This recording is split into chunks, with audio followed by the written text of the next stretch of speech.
The Grand Blackwood Hotel. Once majestic, now a skeleton of grandeur. Dust-covered chandeliers hung from cracked ceilings. Moonlight sliced through boarded windows, illuminating decay. A playground for thrill-seekers. Tonight it housed 4 friends. Mark, the pragmatic one, unpacked flashlights. "Anyone else getting a shining vibe?" he joked. But the silence echoed his unease. Sarah, his girlfriend, shivered. "It's freezing in here." David, the skeptic, scoffed. "It's an old building, what do you expect?" Emily, the sensitive one, felt a chill crawl up her spine. "Guys, I don't like this." They chose the grand ballroom for their camp. A single lantern cast long dancing shadows. Stories and laughter filled the cavernous space, a fragile defense against the encroaching darkness. As the night deepened, the laughter faded, replaced by hushed whispers and the unsettling feeling of being watched. Hours later, Mark woke with a start. Silence. Stifling, heavy silence. Then he heard it. Softly at first, then building, a child's laughter echoed through the desolate hall. His heart pounded. He nudged Sarah. "Did you hear that?" She stirred, her eyes still closed. "Hear what?" The laughter came again, closer now. Mark grabbed his flashlight. "Stay here," he whispered, fear tightening his throat. He followed the sound, each step echoing in the silence. The laughter led him through a labyrinth of corridors, the air growing colder, heavy with the scent of mildew and decay. He reached a door, slightly ajar, the laughter spilling out.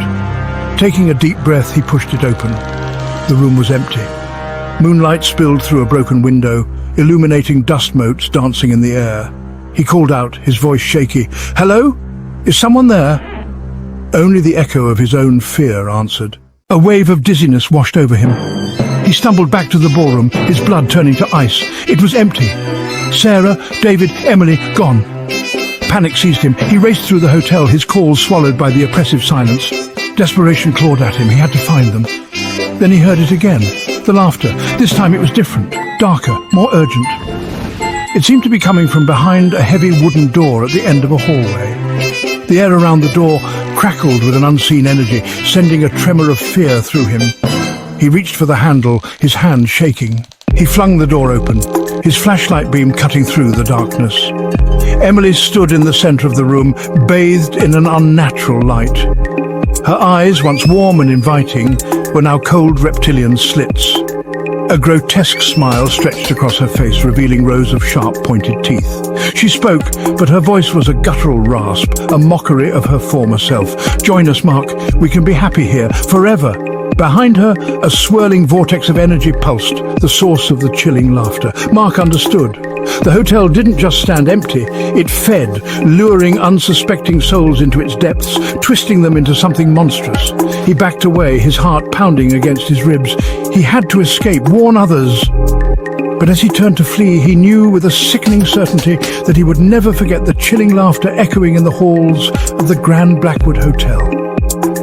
It was a sound that would haunt his nightmares, a constant reminder of the price of a soul.